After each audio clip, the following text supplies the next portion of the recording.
আসসালামু আলাইকুম এভরিওয়ান। চলে আসলাম নতুন একটা ভিডিও নিয়ে। এই ভিডিওটা মূলত বিন্যাস ও সমাবেশ যে শুরু করছিলাম ওই অধ্যায়ের সেকেন্ড লেকচার। তো চলো শুরু করি। লেকচার 2-তে আমরা কি করব একটু দেখে নিই।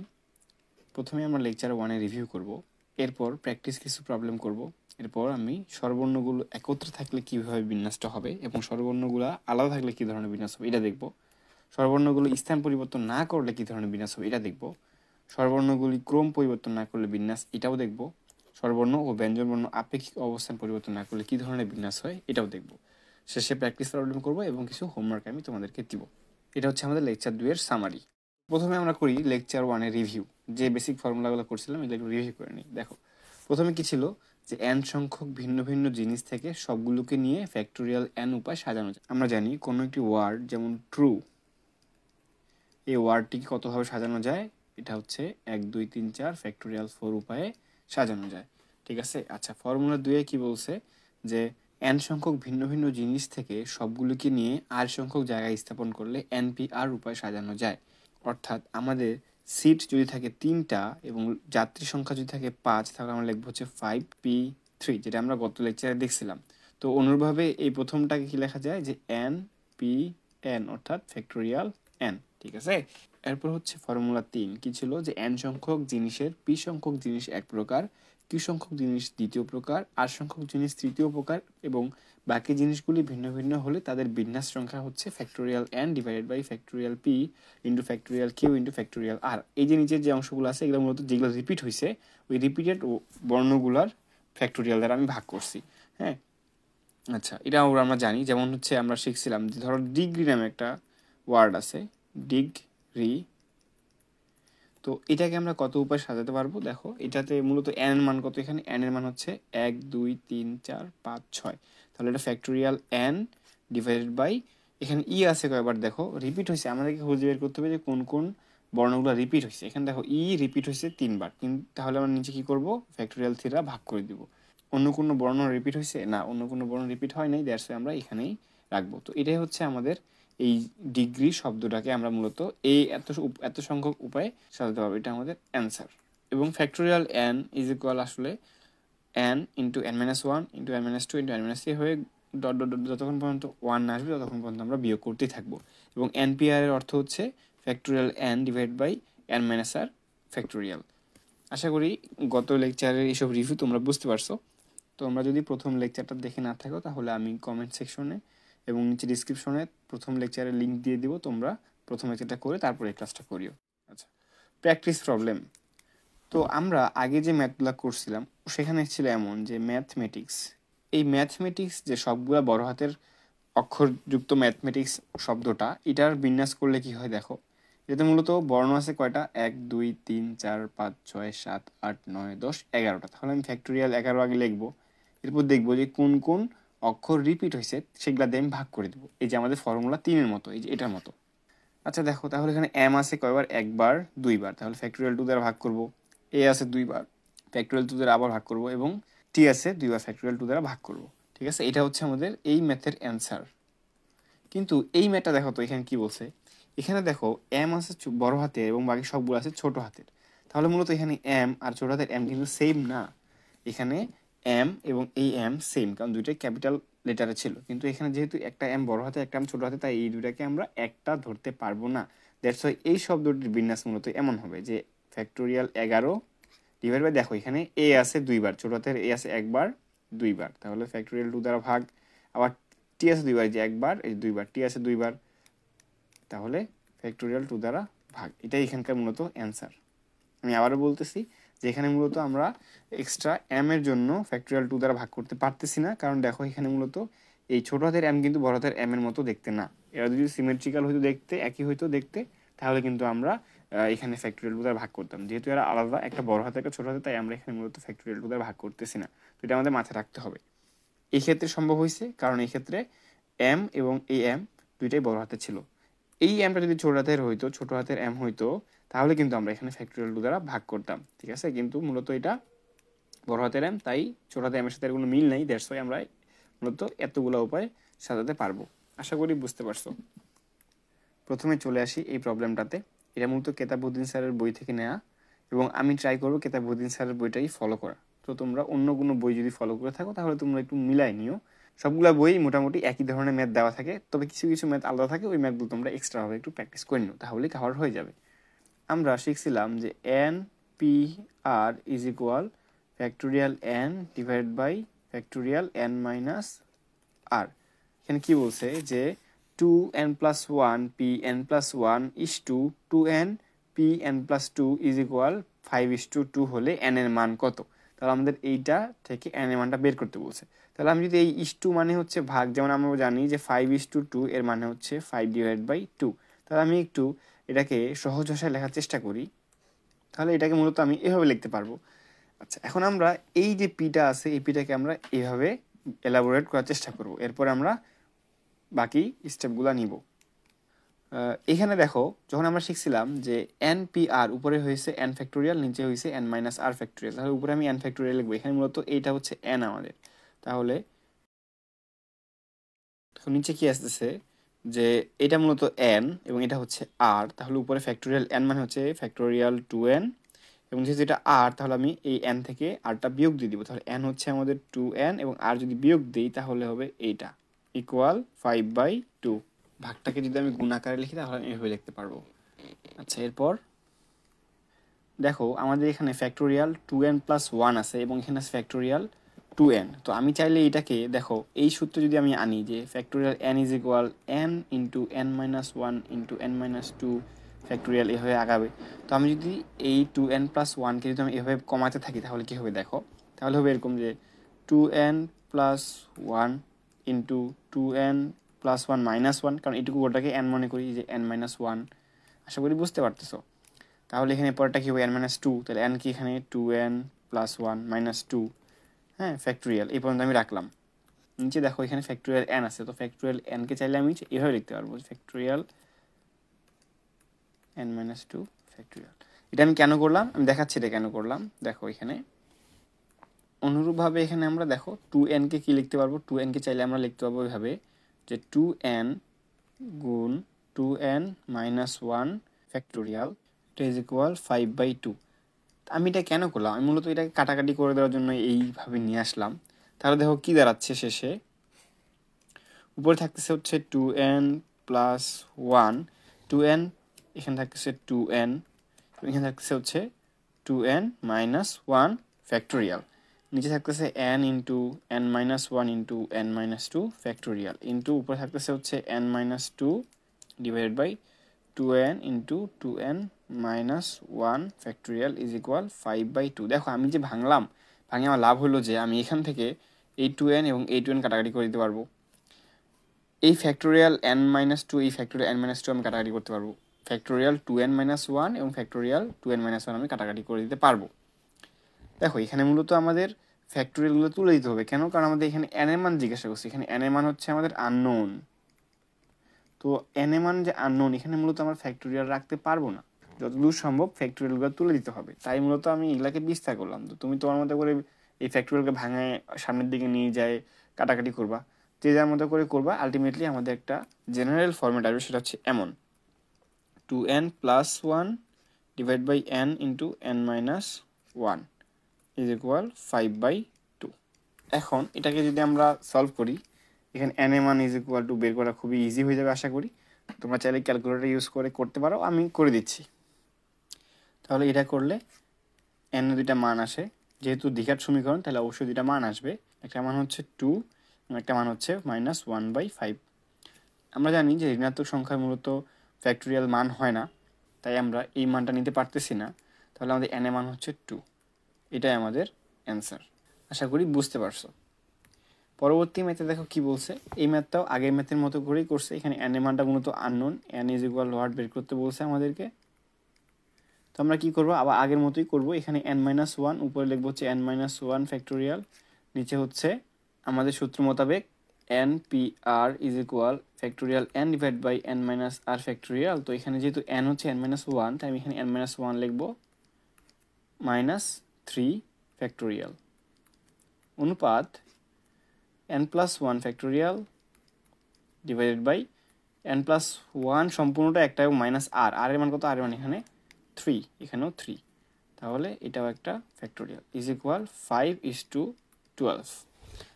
এখন আমরা ট্রাই করব যে কাটাকাটি যাতে করতে পারি আমরা। দেখো এখানে মূলত আছে n-1 ফ্যাক্টোরিয়াল, আমি এখানে আছে n+1, তো আমি এটাকে চাইলে এইভাবে লিখতে পারবো না। দেখো তো ফ্যাক্টোরিয়াল n+1 ইজ ইকুয়াল n+1টাকে তুমি আগে লিখলা, তারপর তুমি এখান থেকে আগে 1 বিয়োগ করবা, মানে -1, এরপর তুমি 2 বিয়োগ করবা, তারপর তুমি ফ্যাক্টোরিয়াল লিখবা। যেহেতু আমরা এটা করতে পারবো তাই আমরা এটা ইজ ইকুয়াল লিখতে পারবো হচ্ছে n+1 n-1 ফ্যাক্টোরিয়াল। পারবো না? পারবো আশা করি। তো আমরা একটু সিম্পলিফাই করার চেষ্টা করি। তাহলে দেখো এখানে n-1 ফ্যাক্টোরিয়াল, আর নিচে হচ্ছে দেখো n-1 -3, that means n-4 factorial অনুপাত n+1 ফ্যাক্টোরিয়াল, নিচে হচ্ছে দেখো n-2 ফ্যাক্টোরিয়াল ইজ ইকুয়াল 5:12। আশা করি এই ম্যাথটা তোমরা আগের মতো করে করতে পারবা, খুব একটা কঠিন কিছু না। তুমি এখানে মূলত এই যে n+1 ফ্যাক্টোরিয়ালকে তুমি আগে ইলাবোরেট করবা, এরপর তুমি ইস টু আকারে আছে এটাকে তুমি 1 ভাগ আকারে লিখবা, লেখার পর তুমি নিজের মতো করে ক্যালকুলেশন করে n এর একটা মান পাবা, ওই n এর মানটাই হবে অ্যান্সার। তোমরা এটা বাসায় করে নিও, এটা তোমাদের হোমওয়ার্ক। এরপরে এই ম্যাথটা দেখো, এই ম্যাথটা তোমাদের হোমওয়ার্ক। এই ম্যাথটা আগের ম্যাথের মতোই, আগে যেমন এখানে অনুপাত আকার দেওয়া ছিল, এখানে মূলত অনুপাত আকার না দিয়ে এখানে গুণ আকার দিছে। এটা খুব একটা কঠিন কিছু না, এটাও খুবই সহজ ম্যাথ এবং এটা উত্তর হচ্ছে 15। আমি মূলত কেতাবউদ্দিন স্যারের বই ফলো করতেছি, তোমরা তোমাদের ইচ্ছা মতো বই ফলো করবা এবং এটার সাথে সম্পর্কিত যে ম্যাথগুলো আছে এই ম্যাথগুলো তোমরা করে নিবা, তাহলে তোমাদের প্রিপারেশনটা কমপ্লিট হবে। এরপরে আসি দেখো আগের দিনের প্র্যাকটিস প্রবলেম। নিচের শব্দগুলির সবগুলো বর্ণ একবার নিয়ে কতবার সাজানো যায়। দেখো কমিটি যে ওয়ার্ডটা আছে এই ওয়ার্ডের মধ্যে মূলত বর্ণ আছে কয়টা, 1 2 3 4 5 6 7 8 9টা, তাহলে ফ্যাক্টোরিয়াল 9 ডিভাইড বাই দেখো এখানে সি আছে কয়বার, একবার, ও আছে কয়বার, একবার, এম আছে কয়বার, 2টা, তাহলে ফ্যাক্টোরিয়াল 2, টি আছে কয়বার, 2বার, ফ্যাক্টোরিয়াল 2, এবং ই আছে 2বার, ফ্যাক্টোরিয়াল। তো এটা আমাদের অ্যান্সার। এবার দেখো এই ওয়ার্ডটাতে বর্ণ আছে কয়টা, 1 2 3 4 5 6 7 8 9 10 11 12 13টা, তাহলে ফ্যাক্টোরিয়াল 13 ডিভাইড বাই আই আছে কয়টা, দেখো আই আছে 1 2 3 4টা, তাহলে ফ্যাক্টোরিয়াল 4 দ্বারা ভাগ।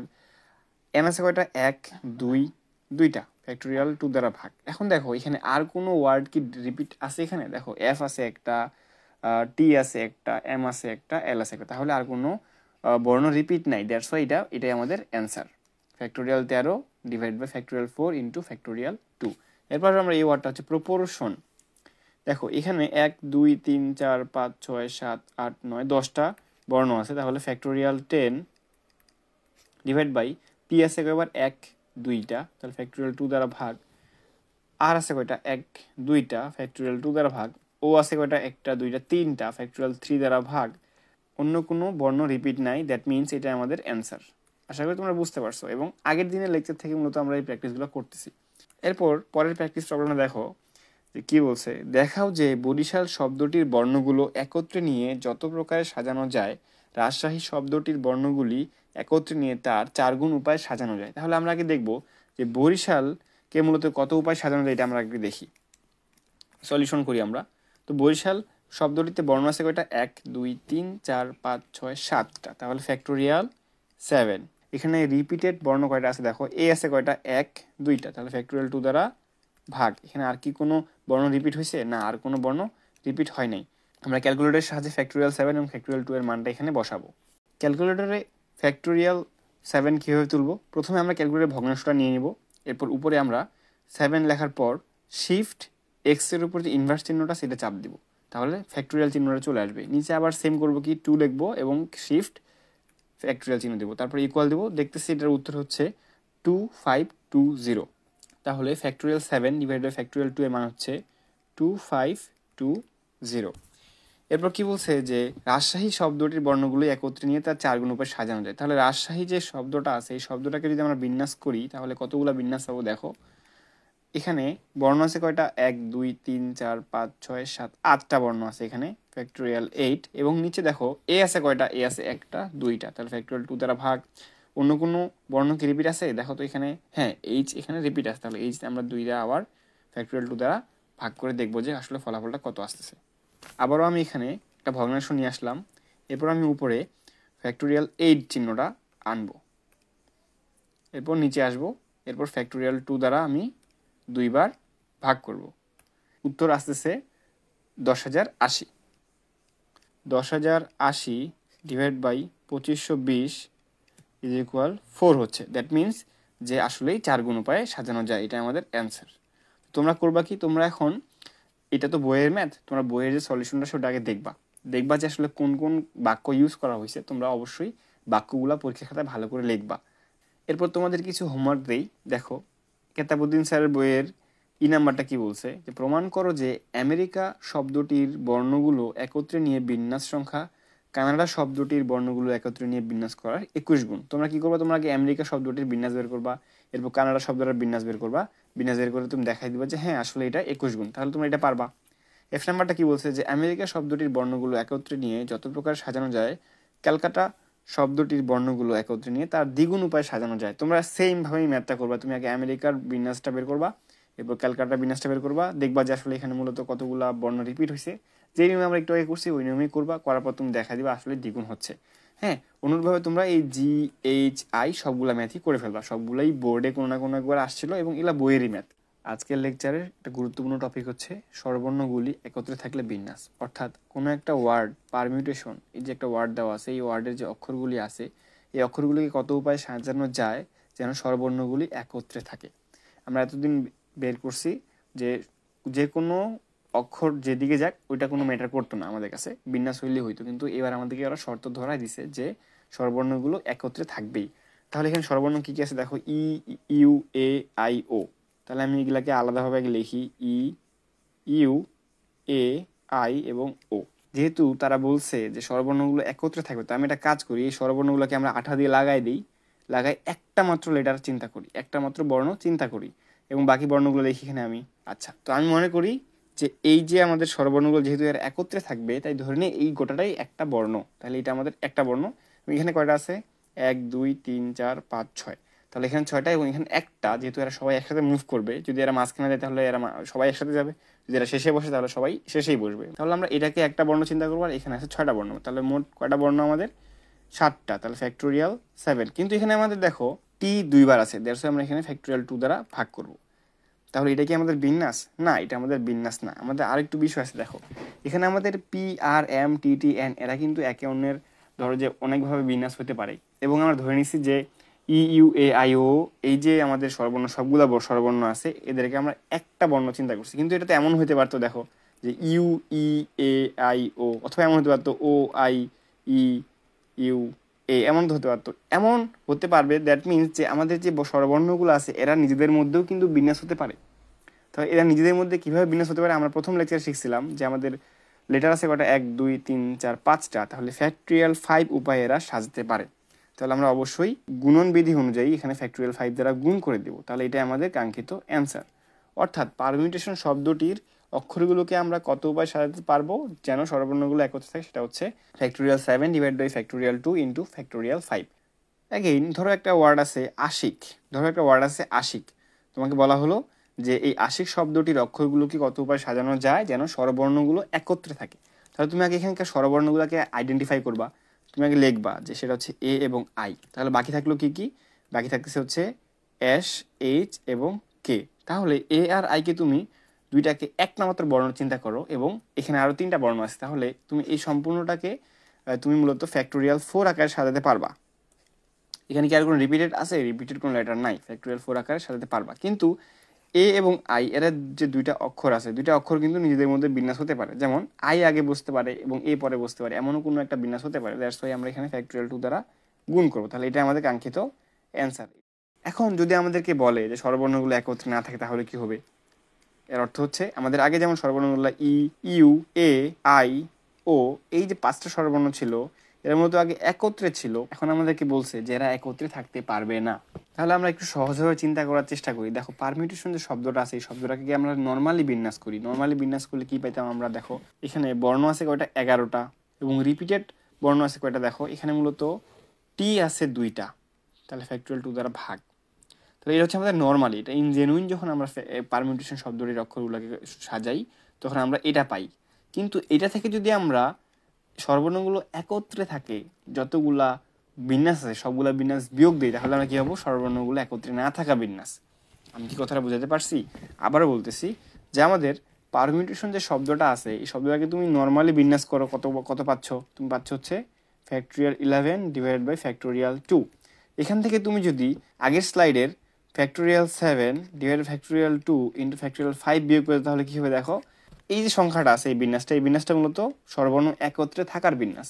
আর এই যে বিন্যাসটা দেখতে পাচ্ছ এই বিন্যাসটা, এটা মূলত পারমিউটেশন শব্দগুলো তুমি যতবার ইচ্ছা তত রকম করে এই বিন্যাসটা তুমি পাও। তাহলে তুমি সমগ্র বিন্যাস থেকে তুমি যদি একত্রে থাকা বিন্যাসগুলো বাদ দিয়ে দাও তাহলে কিন্তু আমার পাবো হচ্ছে একত্রে না থাকা বিন্যাসটা। আশা করি আমি বুঝাতে পারছি। প্র্যাকটিস করতে করতে তোমরা দেখবা যে আসলে কি হয়।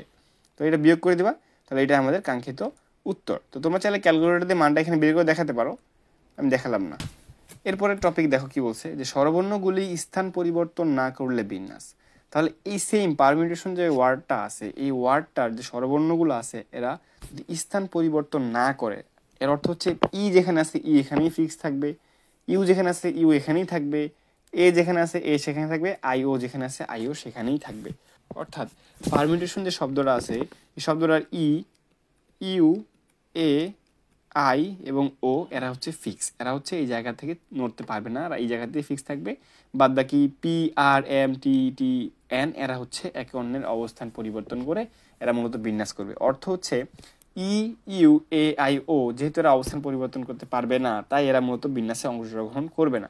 তাহলে বিন্যাসে অংশগ্রহণ করবে কারা? 1, 2, 3, 4, 5, 6টা অক্ষর বিন্যাসে অংশগ্রহণ করবে, সেটা হচ্ছে ফ্যাক্টোরিয়াল 6। আচ্ছা, এই ফ্যাক্টোরিয়াল 6 এই 6টা অক্ষরের মধ্যে কি আর কোনো রিপিটেড অক্ষর আছে? হ্যাঁ আছে, এটি হচ্ছে রিপিট। তাহলে ফ্যাক্টোরিয়াল 2 দ্বারা এখানে ভাগ করব।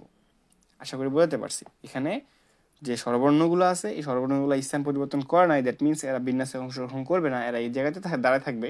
এবং বাকি যে বর্ণগুলো আছে এদের তো কোনো দোষ নাই, এরা ঠিকই বিন্যাস করবে। এবং যেহেতু এখানে টি 2বার আছে তাই আমি এখানে ফ্যাক্টোরিয়াল 2 দ্বারা ভাগ করছি। আশা করি বুঝতে পারছি। যেমন দেখো আরেকটা যদি উদাহরণ দিতে তোমাদের, যেমন যে আশিক যে ওয়ার্ডটা আছে, তোমাকে যদি বলতো যে এই আশিক ওয়ার্ডটির অক্ষরগুলো কত উপায়ে সাজানো যায় যেন স্বরবর্ণগুলো স্থান পরিবর্তন না করে, এর অর্থ হচ্ছে এ এবং আই এরা স্থির থাকবে এবং এস, এইচ এবং কে এরা হচ্ছে বিন্যাস গঠন করবে। অর্থাৎ এ এবং আই বিন্যাসে অংশগ্রহণ করবে না। তাহলে বিন্যাসে অংশগ্রহণ করবে কারা? এই 3টা। তাহলে ফ্যাক্টোরিয়াল 3 হবে কাঙ্ক্ষিত অ্যান্সার। এরপরে গুরুত্বপূর্ণ টপিক সেটা হচ্ছে দেখো স্বরবর্ণগুলি ক্রম পরিবর্তন না করলে বিন্যাস। এখানে আমি আবার সেই চিরচেনা ওয়ার্ড আশিক এটা নিয়ে আমি উদাহরণ দেওয়ার চেষ্টা করতেছি। দেখো কি বলছে, যে আশিক যে ওয়ার্ডটা আছে এই ওয়ার্ডে মূলত ভাওয়াল আছে কয়টা দেখো তো, এ এবং আই। এদের ক্রম পরিবর্তন করা যাবে না। এর অর্থ হচ্ছে এ আগে থাকবে আই পরে থাকবে। অর্থাৎ আমি যদি লিখি যে এ, এইচ, কে, আই, এস, তাহলে কিন্তু আমাদের এই শর্তটা ভ্যালিড। কেন? এ আগে আছে আই পরে আছে, এটা ভ্যালিড। আবার দেখো আমি যদি লিখি যে এ, আই, এইচ, কে, এস, এটাও কিন্তু আমাদের ভ্যালিড। কেন ভ্যালিড? কারণ দেখো এ আগে আছে আই পরে আছে। কিন্তু যদি আমি এভাবে লিখি যে H, I, K, A, S, তাহলে কিন্তু এটা ইনভ্যালিড। কেন ইনভ্যালিড? কেন? আমরা দেখো বলছে যে স্বরবর্ণগুলি ক্রম পরিবর্তন করতে পারবে না। দ্যাট মিনস যে আগে এ থাকবে এবং পরে আই আসবে। দেখো এই দুইটা বিন্যাসে এ আগে আছে আই পরে আছে, ওকে। এ আগে আছে আই পরে আছে, ওকে। বাট এইখানে আই আগে আছে কিন্তু এ আছে পরে, দ্যাট মিনস এটা আমাদের বিন্যাস গ্রহণযোগ্য নয়। বুঝতে পারছো? সেম ভাবে এখানে দেখো পারমিউটেশন যে শব্দটা আছে এই শব্দটা যে ই আগে, এরপর ইউ, এরপর এ, এরপর আই এবং তারপরে ও, এই যে সিরিয়ালটা আছে বা ক্রমটা আছে এই ক্রমটা মূলত ব্রেক করতে পারবে না। এখানে তুমি চাইলে ই, পি, এই যে আমি বিন্যাসটা লিখলাম এই বিন্যাসটা ভ্যালিড। কারণ দেখো প্রথমে ই আছে, ওকে, ই এর পর ইউ আছে, ওকে, এ আছে, আই আছে, ও আছে, তার মানে এই যে বিন্যাসটা এটা ভ্যালিড। কিন্তু আমি যদি এখন এখানে ই, পি, এ, আই দিয়ে কিছু একটা লিখি তাহলে কিন্তু এটা ইনভ্যালিড হয়ে যাবে। কেন? ওরা বলছে যে স্বরবর্ণগুলি ক্রম পরিবর্তন না করলে বিন্যাস। দ্যাট মিনস স্বরবর্ণগুলো ক্রম পরিবর্তন করতে পারবে না। আগে ই ছিল, এরপর ইউ ছিল, এ, আই, ও যে সিরিয়ালটা ছিল এই সিরিয়ালটাই ওরা মেনটেন করবে। ঠিক আছে, এটা সলভ করি আসো। মূলত যখন আমাদেরকে ক্রম পরিবর্তন না করে বিন্যাস করতে বলবে তখন আমরা প্রত্যেকটা স্বরবর্ণকে একই স্বরবর্ণ চিন্তা করব। ঠিক আছে, ধরো এখানে ইকেও আমরা ধরো যে ইউ বিবেচনা করলাম। ঠিক আছে, এখানে ইউকে আমরা ইউ বিবেচনা করলাম, একেও আমরা ইউ বিবেচনা করলাম, আইকে আমরা ইউ বিবেচনা করলাম এবং ওকেও আমরা ইউ বিবেচনা করলাম। তাহলে আমাদের ওয়ার্ডটা দাঁড়াবে এইটা। এখন তুমি বলো তো এই যে ওয়ার্ডটা আছে এই ওয়ার্ডটার বিন্যাস কি হবে? দেখো মূলত এখানে 11টা বর্ণ আছে, তাহলে ফ্যাক্টোরিয়াল 11। ইউ আছে কয়টা, 1 2 3 4 5টা, ফ্যাক্টোরিয়াল 5। এবং এখানে টি আছে 2টা, ফ্যাক্টোরিয়াল 2। তাহলে এটাই মূলত আমাদের অ্যান্সার। কেন অ্যান্সার? যে আমরা এখানে মূলত ক্রম পরিবর্তন করি নাই, এখানে আমরা যে ক্রমে ছিল সেই ক্রমে আমরা রাখছি। যখনই বলবে যে স্বরবর্ণগুলি ক্রম পরিবর্তন করা যাবে না, তখনই আমরা সবগুলো স্বরবর্ণকে যে কোনো একটা বর্ণ হিসেবে বিবেচনা করব। বিবেচনা করার পরে আমরা হচ্ছে যেভাবে বিন্যাসটা করা লাগে ঠিক সেভাবে বিন্যাসটা করব, যে এখানে যতগুলো স্বরবর্ণ আছে ততগুলোর ফ্যাক্টোরিয়ালটা ভাগ করব। এখন তুমি প্রশ্ন করতে পারো, ভাইয়া কেন আমি এখানে প্রত্যেকটা স্বরবর্ণকে আমরা একই বিবেচনা করব? লজিকটা হচ্ছে এরকম যে আমি চাইলেও কখনো আমরা এই ধরো যে এই যে সিরিয়ালটা আছে এটা ব্রেক করতে পারবো না। তাহলে আমি একটা কাজ করি, আমি সবগুলাকেই যদি আমি একই বর্ণ বিবেচনা করি তাহলেও তো নিজেদের মধ্যে অবস্থান পরিবর্তন করতেছে না, বা করলেও যে বিন্যাসগুলো আসতেছে সেই বিন্যাসগুলো আমরা কাউন্ট করতেছি না, এই যে ফ্যাক্টোরিয়াল 5 দ্বারা ভাগ করে দিছি। দেখো এখানে U U U U U, তো এই ইউগুলাকে তুমি যতই আগে পিছিয়ে নিয়ে যাও না কেন এদের মূলত ক্রম কোনো পরিবর্তন হচ্ছে না। এখন দেখো আজকে লাস্ট টপিকটা হচ্ছে স্বরবর্ণ ও ব্যঞ্জনবর্ণ আপেক্ষিক অবস্থান পরিবর্তন না করলে বিন্যাস। দেখো আপেক্ষিক অবস্থান মানে হচ্ছে একটা সাপেক্ষে আরেকটার অবস্থান। মানে আমি দেখো এই যে আশিক নামে যে ওয়ার্ডটা আছে, এই ওয়ার্ডটার এ হচ্ছে একটা স্বরবর্ণ, এস হচ্ছে ব্যঞ্জনবর্ণ, এইচ হচ্ছে ব্যঞ্জনবর্ণ, আই হচ্ছে স্বরবর্ণ এবং কে হচ্ছে ব্যঞ্জনবর্ণ। এগুলো হচ্ছে তাদের অবস্থান। আপেক্ষিক অবস্থান বলতে বোঝাচ্ছে যে এর সাপেক্ষে এর অবস্থান কখনোই চেঞ্জ হবে না। এই যে ওয়ার্ডটা আছে এই ওয়ার্ডটাতে 5টা সিরিয়াল আছে, মনে করি যে এটা হচ্ছে প্রথম অবস্থান, দ্বিতীয়, তৃতীয়, চতুর্থ এবং পঞ্চম। প্রথম যে অবস্থানটা আছে এই প্রথম অবস্থানে সবসময় স্বরবর্ণই বসবে, দ্বিতীয় অবস্থানে সবসময় ব্যঞ্জনবর্ণই বসবে, তৃতীয় অবস্থানে ব্যঞ্জনবর্ণ বসবে, চতুর্থ অবস্থানে স্বরবর্ণ বসবে এবং পঞ্চম অবস্থানে ব্যঞ্জনবর্ণই বসবে। এটাই মূলত স্বরবর্ণ এবং ব্যঞ্জনবর্ণের আপেক্ষিক অবস্থান পরিবর্তন না করে। এই যে পারমিউটেশন যে ওয়ার্ডটা আছে এই ওয়ার্ডটাতে দ্বিতীয় অবস্থানে যে একটা স্বরবর্ণ আছে এটাকে যদি আমি বিন্যাস করি তাহলে এই অবস্থানে স্বরবর্ণই থাকতে হবে, প্রথম অবস্থানে ব্যঞ্জনবর্ণই থাকতে হবে। এটাই মূলত অবস্থান পরিবর্তন না করে, কার? ব্যঞ্জনবর্ণ স্বরবর্ণের আপেক্ষিক অবস্থান পরিবর্তন না করে। এটা একদমই ইজি। এখানে ব্যঞ্জনবর্ণ কয়টা আছে দেখো, 1 2 3 4 5 এবং 6, ব্যঞ্জনবর্ণ আছে 6টা। ব্যঞ্জনবর্ণগুলো বিন্যাস হবে হচ্ছে ফ্যাক্টোরিয়াল 6 ডিভাইডেড বাই ফ্যাক্টোরিয়াল 2। কেন? কারণ টি দুইবার আছে। এরপর আমি স্বরবর্ণগুলো লিখবো যে ই ইউ এ আই ও। এখানে স্বরবর্ণ কয়টা আছে? 5টা। তাহলে স্বরবর্ণের বিন্যাস কয়টা? ফ্যাক্টোরিয়াল 5। তাহলে ব্যঞ্জনবর্ণগুলো নিজেদের মধ্যে সাজাইলে পাবো আমি হচ্ছে ফ্যাক্টোরিয়াল 6/2 এবং স্বরবর্ণগুলোকে আমি নিজেদের মধ্যে সাজাইলে পাবো হচ্ছে ফ্যাক্টোরিয়াল 5। তাহলে আমরা গণনের গুণন বিধি অনুযায়ী কি পাই? যে মূলত টোটাল যে বিন্যাসটা হবে সেটা হচ্ছে factorial 6 divide by factorial 2 into factorial 5। এটা আমাদের মূলত অ্যান্সার। কিসের অ্যান্সার? যদি আমরা স্বরবর্ণ এবং ব্যঞ্জনবর্ণগুলোর আপেক্ষিক অবস্থান পরিবর্তন না করি, অর্থাৎ স্বরবর্ণের জায়গায় স্বরবর্ণ, ব্যঞ্জনবর্ণের জায়গায় ব্যঞ্জনবর্ণ বসায় যে বিন্যাসগুলো পাবো সেটার ফলাফল হচ্ছে আমাদের এইটা। আশা করি বুঝতে পারছো। এখন আমরা যখন প্র্যাকটিস প্রবলেম সলভ করব তখন আমাদের এই যে বোঝার যে গাঢ়ত্বটা সেটা আরও গভীর হবে আশা করি। এখন দেখো বইয়ের একটা উদাহরণ নিয়ে আসলাম আমি, এটা মূলত কেতাবউদ্দিন স্যারের বইয়ের একটা উদাহরণ। এখানে কি বলছে যে ম্যাথমেটিক্স শব্দটির বর্ণগুলিকে কত রকমে সাজানো যায় যখন সবগুলি বর্ণ ব্যবহার করা হয়। এখানে ম্যাথমেটিক্স ওয়ার্ডটাতে বর্ণ আছে 11টা, তাহলে ফ্যাক্টোরিয়াল 11 ডিভাইড বাই দেখো এখানে এম আছে কয়টা? 1টা 2টা, এ আছে 2টা, টি আছে 2টা। তাহলে এটা হচ্ছে আমাদের ম্যাথমেটিক্স যে শব্দটা আছে সবগুলি বর্ণ ব্যবহার করে বিন্যাস। এরপর কি বলছে দেখো, স্বরবর্ণগুলি একত্রে থাকলে কি ধরনের বিন্যাস হবে। দেখো স্বরবর্ণগুলি একত্রে আমি তাহলে সবগুলো স্বরবর্ণকে আমরা আগে একটা বর্ণ চিন্তা করবো, একটা আলাদা বর্ণ চিন্তা করবো। দেখো এখানে মূলত ম্যাথমেটিক্স যে ওয়ার্ডটা আছে স্বরবর্ণগুলো হচ্ছে এরকম যে এ। আচ্ছা, তো আমি মনে মনে এই যে স্বরবর্ণগুলোকে আছে এগুলোকে একত্রে রাখলাম, রাখার পর বাকি যে ব্যঞ্জনবর্ণগুলো আছে এগুলোকে আমি সাইডে রাখলাম। এখন স্বরবর্ণগুলোকে একত্রে রেখে আমি মনে মনে চিন্তা করি যে এটা একটা মাত্র বর্ণ, তাহলে এই যে ওয়ার্ডটা আছে এই ওয়ার্ডটাতে বর্ণ করে থাকলো 1 2 3 4 5 6 7 8টা। তাহলে ফ্যাক্টোরিয়াল 8 যেভাবে দেখো তো এখানে টি আছে 2টা, তাহলে আমি ফ্যাক্টোরিয়াল 2 দ্বারা ভাগ করে দেবো। এম আছে কয়টা? 2টা। ঠিক আছে, ভালো কথা এই পর্যন্ত বুঝলাম যে তুমি স্বরবর্ণগুলোকে একটা মাত্র বর্ণ চিন্তা করে তুমি বিন্যাসটা করছো, কিন্তু স্বরবর্ণগুলো কিন্তু নিজেদের মধ্যেও বিন্যাস করতে পারে। তাহলে সেই বিন্যাসটা কি?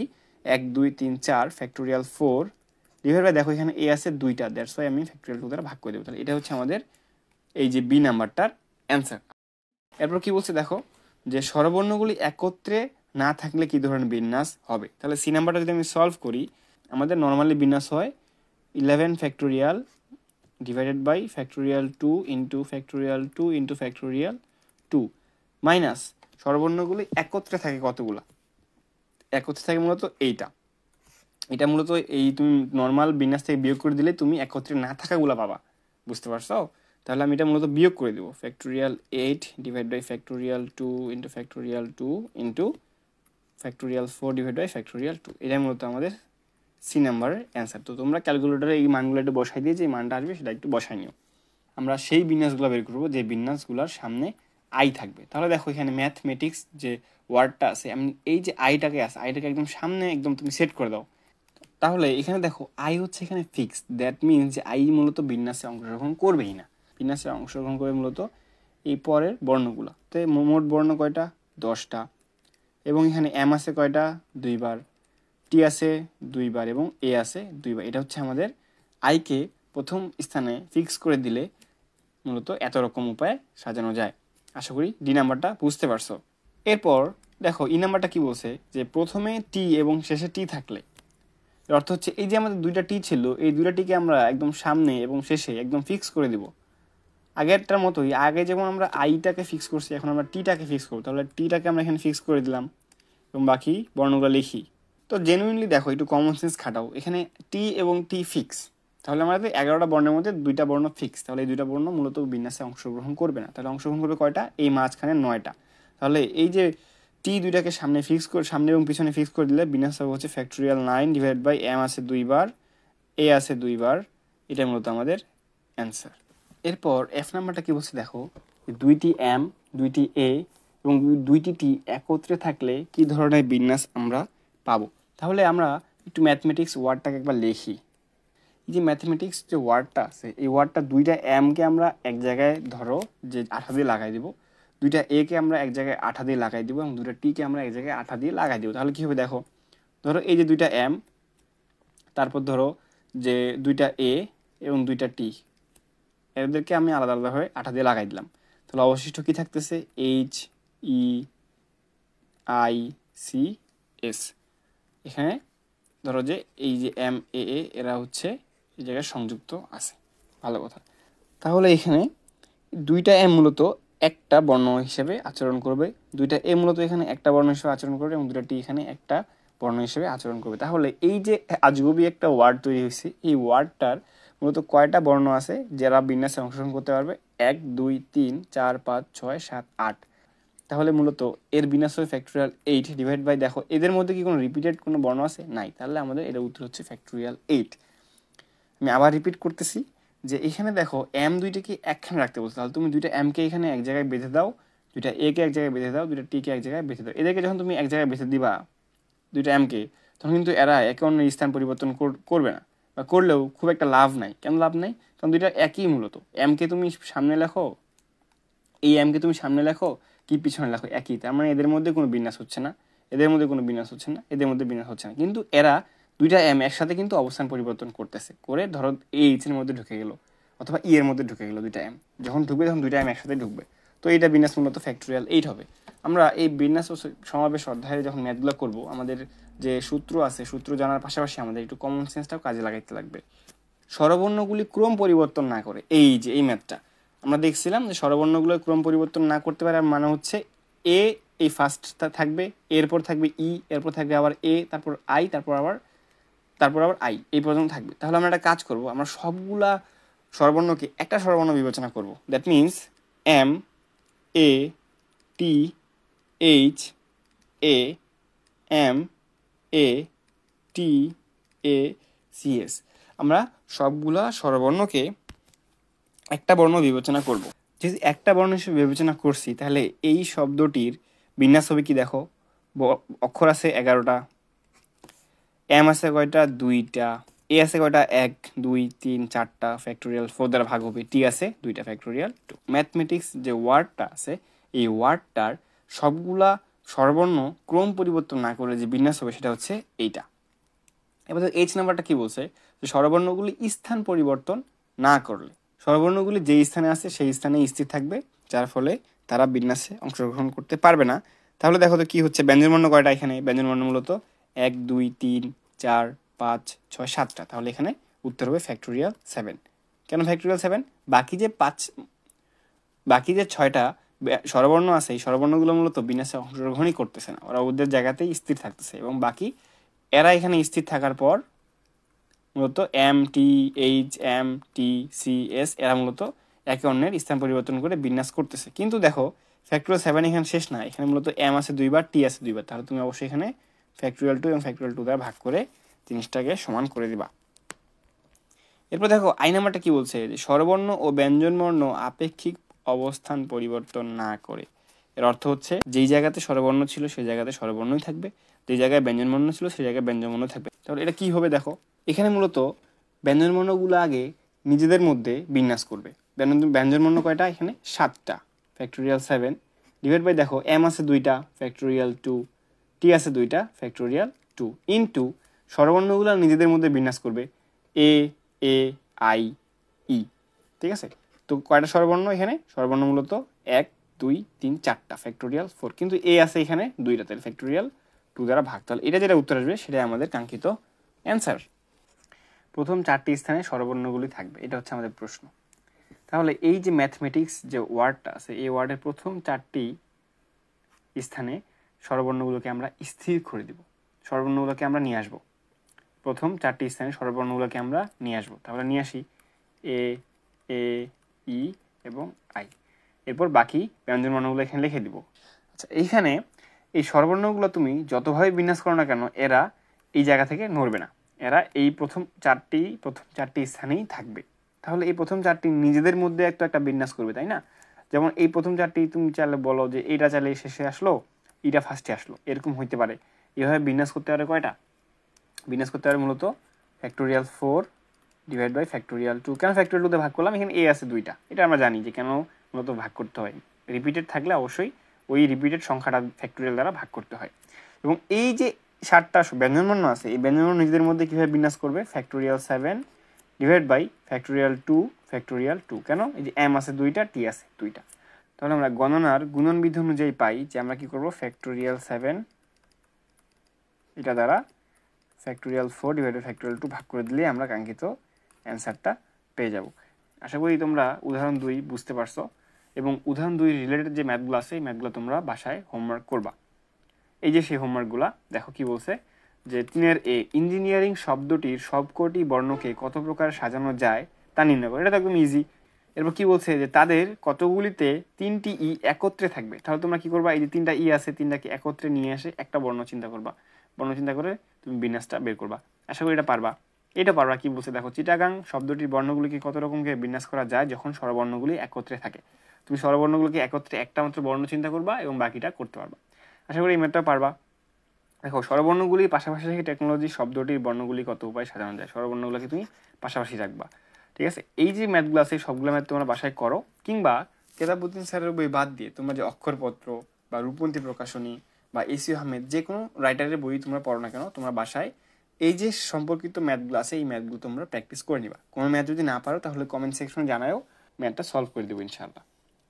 এবার দেখো 4 নাম্বারটা কি বলছে, যে অ্যারেঞ্জ শব্দটির অক্ষরগুলোকে কত প্রকার সাজানো যায় যাতে আর দুইটি পাশাপাশি থাকবে না। ঠিক আছে, এটাও তোমরা পারবা আশা করি। প্যারালাল শব্দটির বর্ণগুলি সাজানো যায় যাতে কত, এগুলাও তোমরা পারবা আশা করি। ঠিক আছে, এগুলা নিয়ে আসলে আমি যেটুকু ক্লাস করাইছি তোমরা যদি মনোযোগ দিয়ে দেখো আশা করি তোমরা পারবা। আর অবশ্যই বইয়ে যে সলভটা দেওয়া আছে সেই সলভে যে কথাগুলো ইউজ করছে অবশ্যই কথাগুলো ইউজ করা তোমরা শিখবা। ওই কথাগুলো প্রপারলি কীভাবে ইউজ করা যায়। ঠিক আছে, শুধুমাত্র তুমি যে অঙ্ক লিখে আসবে তাহলে যে ম্যাথ হয়ে যাবে এমনটা না, তুমি খালি ফ্যাক্টরিয়াল দিয়ে ম্যাথ করে দিলা এমনটা তো না। একটু ধরো যে ভদ্রতার খাতিরে তোমরা ওই কথাগুলো লিখবা। তো ওই কথাগুলো তোমরা কই থেকে শিখবা? তোমরা হচ্ছে বইয়ের যে সলভটা দেওয়া থাকে সেই সলভ থেকে তোমরা ম্যাথটার তুমি একটু কথাগুলো শিখে নিবা। কথা বা বাক্য যেগুলো ইউজ করছে সেই বাক্যগুলো তোমরা ইউজ করা শিখে নিবা। 4 নাম্বারটা পারবা। 5 নাম্বারটা পারবা। কি বলছে, যে লাফটার শব্দটির সব কয়টি বর্ণকে কত প্রকার সাজানো যায় তা নির্ণয় করো। প্রথমত পারবা।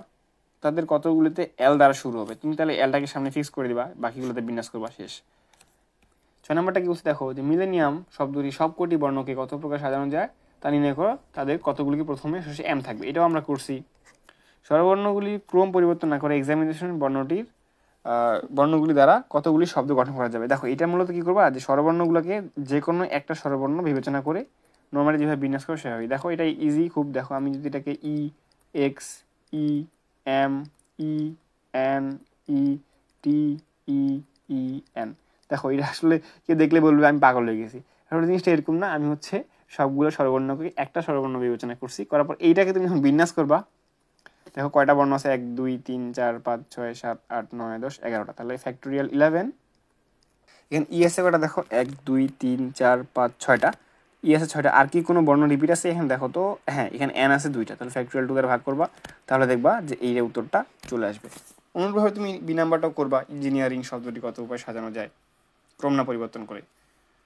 দেখো 9 নাম্বারটা কি বলছে, স্বরবর্ণগুলো স্থান পরিবর্তন না করে তুমি এটা করবা, পারমিউটেশন, এটা আমরা করছি।